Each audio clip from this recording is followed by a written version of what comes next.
Today I have 3 really easy effects for you guys to use in your next video.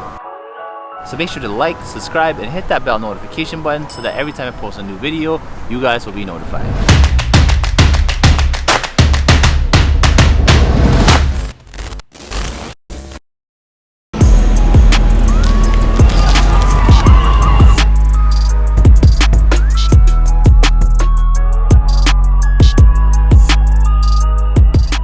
Now let's not waste any time. First transition I want to show you guys is called the day to night transition. You'll need to film the exact same thing with some daylight and then during the evening as well. The best thing to do is probably leave your camera on a tripod to capture your footage right before sundown, and then wait again until nightfall. Important thing here is to keep the tripod in the same spot without moving it. In this example, I'll just be using a clip I found on Storyblocks Video. Now once you have your clips, head on over to Final Cut. Load your daylight clip first and then the nighttime clip right beside it on your project timeline.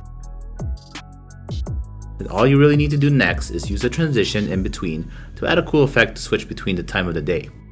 I really like the ink splatter transition. I think it looks really good when revealing the next clip. You can find these from a ton of other awesome creators like Ryan Nangle and Daniel Schiffer. I'll be sure to leave a link for the free downloads in the description down below.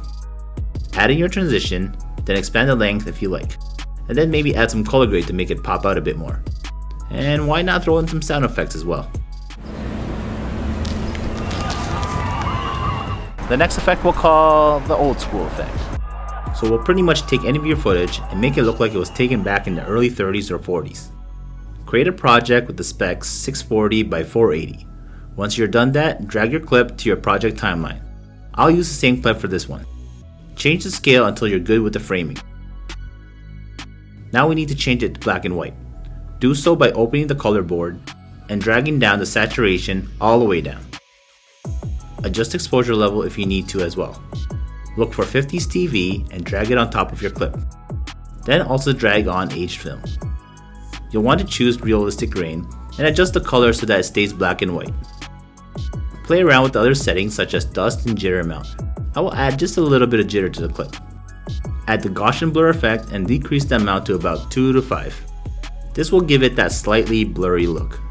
If you're looking to add some audio or sound design to this clip, make sure to use the vintage radio filter on top of it, which you can also find under effects. Play around with the level until it sounds just about right. And the last effect I want to show you guys, let's call it the jump out effect.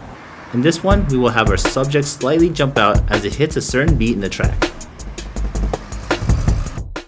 In this example, I'll be using a shot of buildings downtown shot on a tripod, which I also found on Storyblocks Video.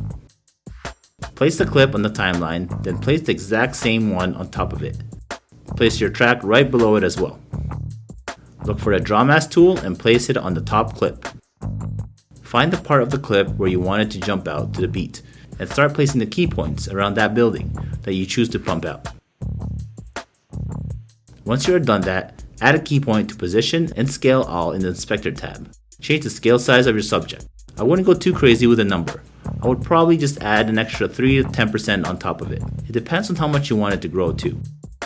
Adjust the X and Y position to align it better.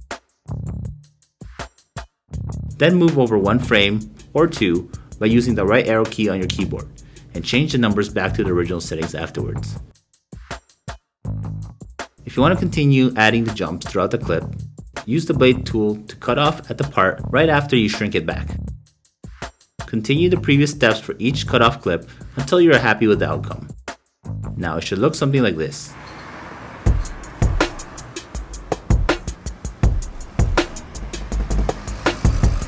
And a special thanks to Storyblocks for sponsoring this video. All the clips that I used in this tutorial were from Storyblocks Video. They give you unlimited downloads, so anything that you see in the member library, you can use it for any of your projects, whether it's for a commercial project or your own personal one.